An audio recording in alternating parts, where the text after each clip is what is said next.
Good morning, guys. Hope you're doing well. We're going to go over Palo Alto Networks, why it should be considered as part of your portfolio, some of the strong indicators of why I think that is, as well as what the future outlook for the company is. So let's get right into it. Thanks so much for joining the channel today.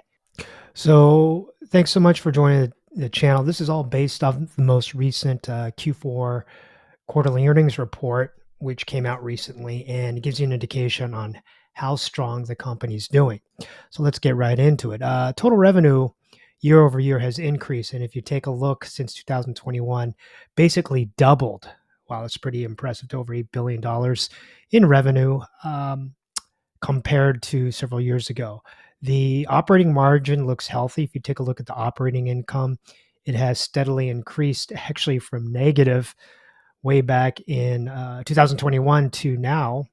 So I calculated the operating margin. It's running at about 8% right now, which is really healthy.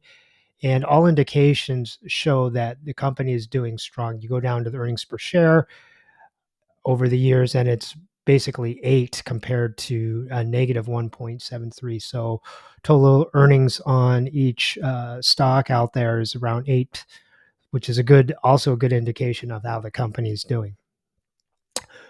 The most recent financial quarterly earnings report went over some key highlights. Now, if you don't know that Palo Alto Networks is the leader in cloud, on-premise, and cloud security solutions and cybersecurity solutions for a multitude of industries, and this can run from semiconductor to media to generally any large corporation that needs to implement a security solution for its business.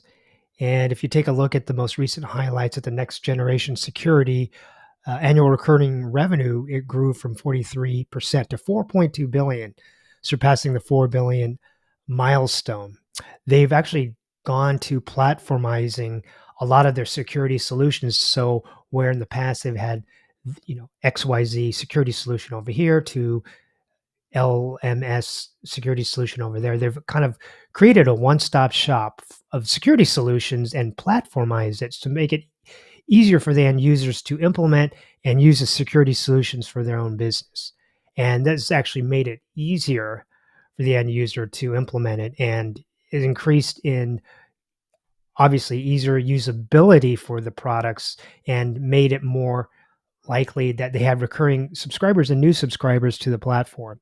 Average annual recurring revenue increased 10% since Q1, and it gives you the breakdown on the different types of subscriptions and revenue models that they're currently implementing. Now, the CEO actually highlighted some key wins and deals for the most recent quarter. Schlumberger, they secured a 8-figure deal, a global semiconductor manufacturer 8-figure deal, and a global media company a 9-figure deal. That's also very huge. And PAN also introduced recent innovations such as a prism access browser and AI access. Looking ahead, as I was mentioning, the company's been focused on platformizing their solutions to the general populace, and they're going to continue this, and they see this as a major factor for growth for the revenue for the company. So they're looking to kind of outpace this and outdo this from heretofore. Some of the key milestones, if you take a look at the quarterly EPS, it's actually at 8.52%. Actually, excuse me, it's at 8 right now. The operating margins are around 8.52%. Now, if you compare the operating margins to years previous, I have it highlighted here in this presentation, fiscal year 2021, they were running at a negative operating margin of 7.15%.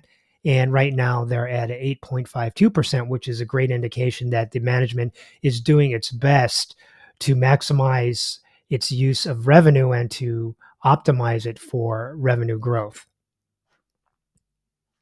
They saw strong growth in their NGS or next generation security offerings, and they're continuing to do outstanding in this regard and surpassing $4 billion in Q4. That is outstanding.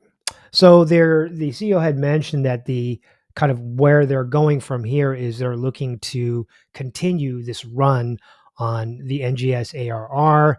Their goal is $15 billion in revenue by 2030. And I sincerely think that they can achieve this revenue figure if they concentrate and continue their current path that they're slated to. So, as mentioned, the outlook looks really healthy for the stock. Take a look. Of course, past performance is no indication or predictor of future success. But if you take a look at the uptrend, this is the 5-year chart for Palo Alto Networks, and it has just been climbing up, which is a good stable indication of the business and where it's going. It is the market leader in its space.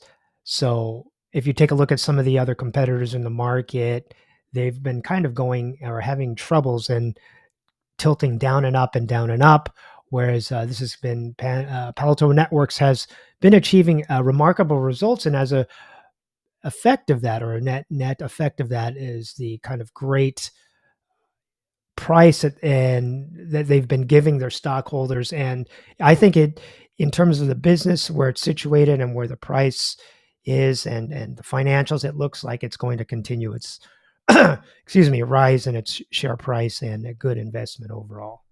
Well, thanks so much for joining today's evaluation of Palo Alto Networks. I really appreciate your time. Don't forget to click and subscribe, and look forward to my other stock analysis and where we're going for certain stocks. Some may be a good buy, some may not be a good buy, but I'll do my best to show you my opinion, and then you can make your own concerted decision on where you want to go. Take care.